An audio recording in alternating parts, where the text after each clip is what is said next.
We want to introduce our first guest now. We're exciting. This leader very inspiration around the world. Our first guest is Jocelyn Ting Hui. Chien. Sorry for the pronounce about your name. Tuhi Martuhadosi, one the public now as a Jocelyn from the Casabacan community of the Pino Human people in Taiwan. She was the co-chair of the Global Indigenous Youth Caucus, founded the LIMA, LIMA, Taiwan Indigenous Youth Working Group in 2013, with the vision to connect indigenous youth across the borders and continents. Since in 2014, she also started to work as an indigenous journalist. Casal. Yeah, I'm super excited for having Jocelyn on the show.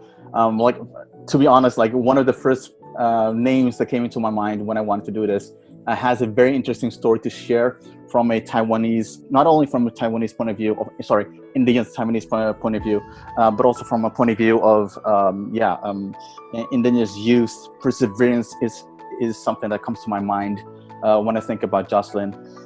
Jocelyn, how are you doing, and what time is it over there in Taiwan? It's around 8 in the evening. It's just because I'm actually in Ali Mountain. It's one of the famous mountains we have. And here is, of course, indigenous territory.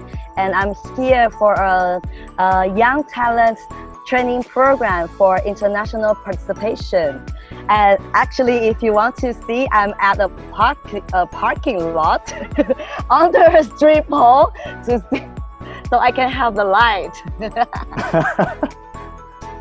Yeah, because it's actually a cultural night tonight for the youth, and also with this program, they invite the ambassadors in Taiwan to join their cultural night. So they are having a party there, and so I'm going to join them after this talk. That's why I have to be outside, because it's too loud inside. Oh, thank you so much. let me jump in right into the first question. We're going to go back to them.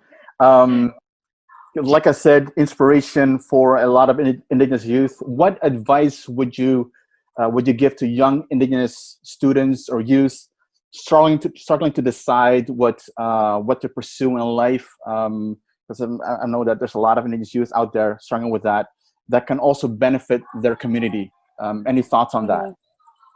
Well, actually, I just got this one inspiration from an elder the other days. He was telling us that as indigenous peoples, for a very long time, because of all this colonization, because we are different from the mainstream, so we are so afraid to be the perfect one. We don't want to be perfect. We just want to be normal. We just want to be ordinary, because then we will not stand out. People will not notice us so much. So this is something really like hit me in heart, because that's so true. When I was growing up, I was told all the time that you should not be so different.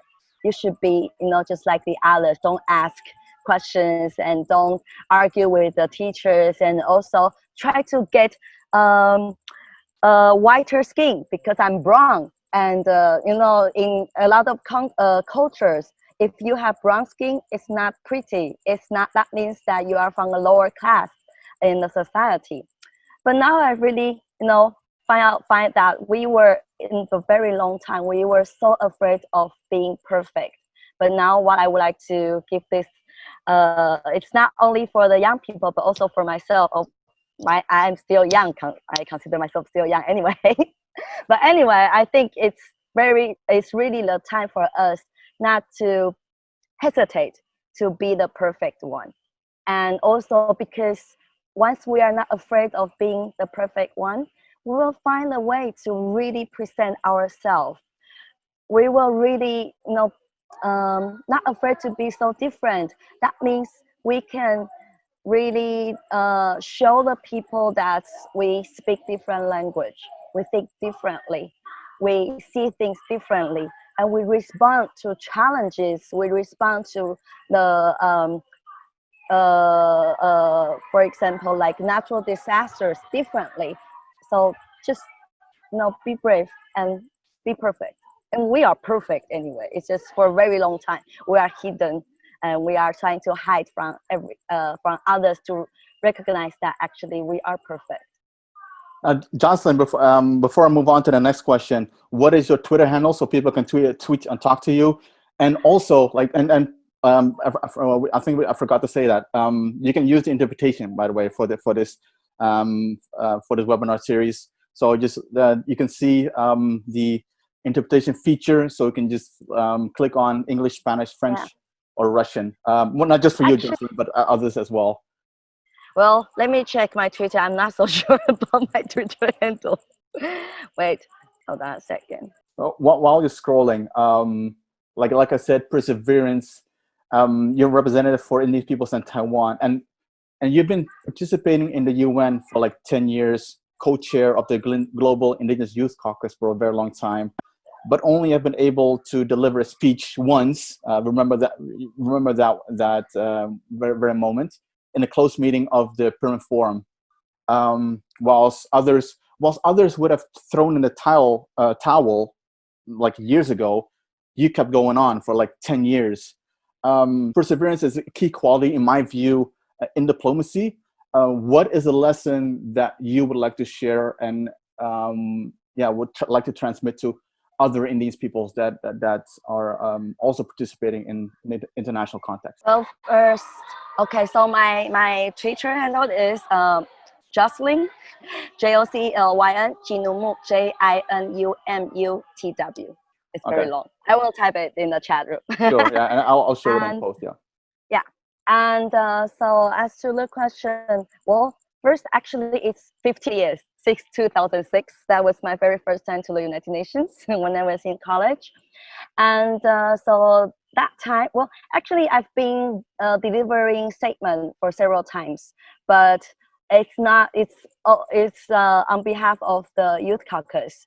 So it's not on my personal, it's not, I was not representing myself or Indigenous peoples in Taiwan. I was representing the Youth Caucus or the Women's Caucus. And yeah, in 2016, I think that was the time. That was the very first time I was able to say my name and tell people that I'm from Taiwan. And yeah, I was really representing myself and also the group of youth who were supporting me at that time.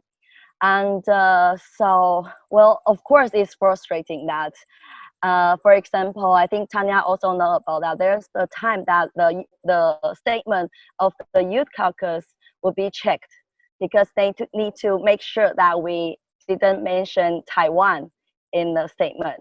They have to make sure that people will not know there's a Taiwanese or there are some Taiwanese indigenous that is mentioning in the statement. But I would say for me, patience is important. So, and also we are not doing that for our personal interest. It's for overall, like a lot of Indigenous people around the world, we are suffering with the same issues, especially the young people. We are really encountering similar situations, similar challenges. So even though with the statement, we cannot say directly it's from this situation is in Taiwan, but it's actually all the situation we have mentioned, all the recommendations we have proposed are about us.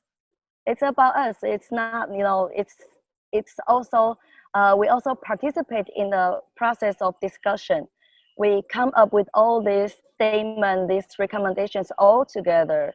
So I will say sometimes it's from the holistic point of view that we are there and we have been there.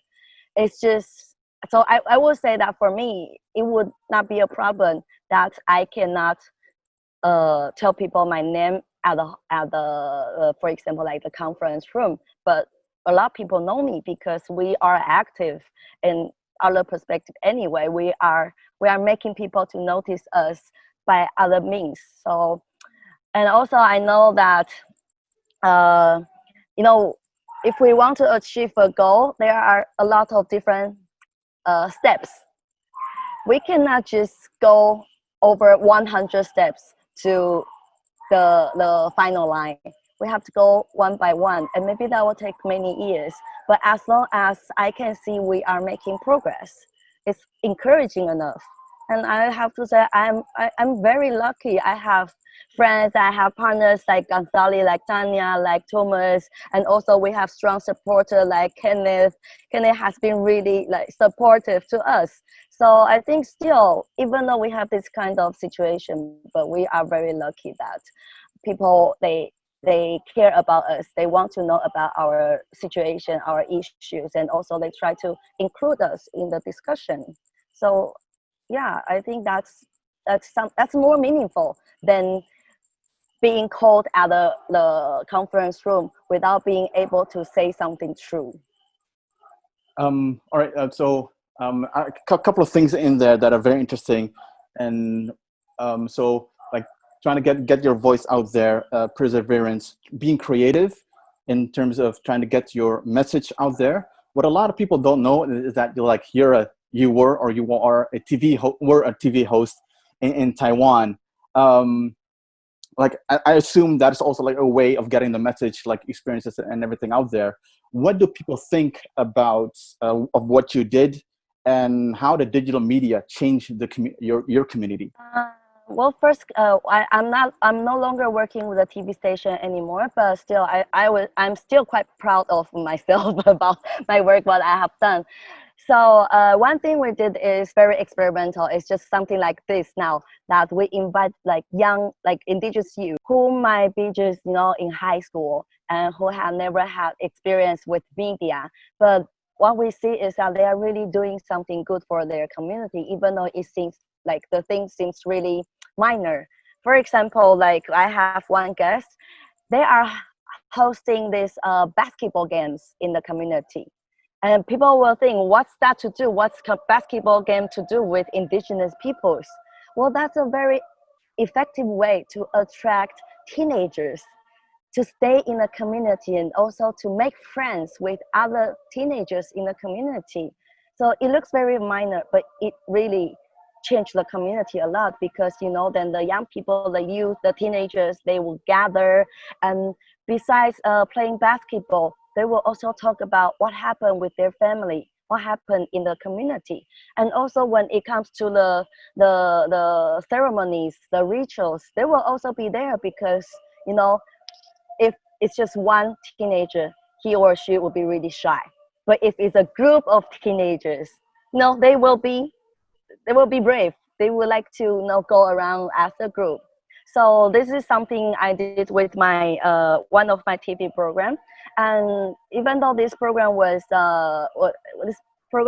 closed in 2017, but until now, 3 years after, I still I still meet some young people. They are still talking about this program, because it's encouraging to them. It really show them that it doesn't matter if we want to say that we are trying to work in or to advancing our rights, it's not necessary to be involved in politics or to be on the street to protest. It can be as minor as just I stay in the community, I take care of the elders, I learn my own language, and that's something very important. But we tend to, I don't know, think it's too minor, so it's not that important. But it's not true. It's the base of everything.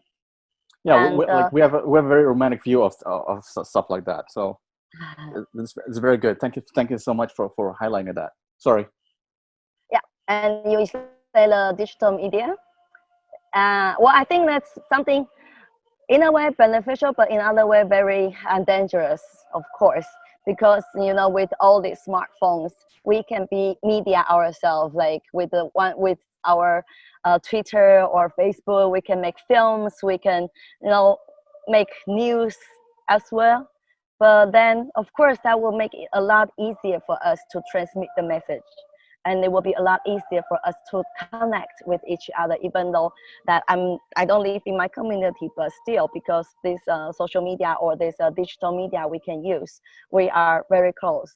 But of course, the danger is also there, is that there are a lot of fake news, and because of this all these medias, sometimes it's difficult for us to to tell if it's fake news or if it's, if it's the truth.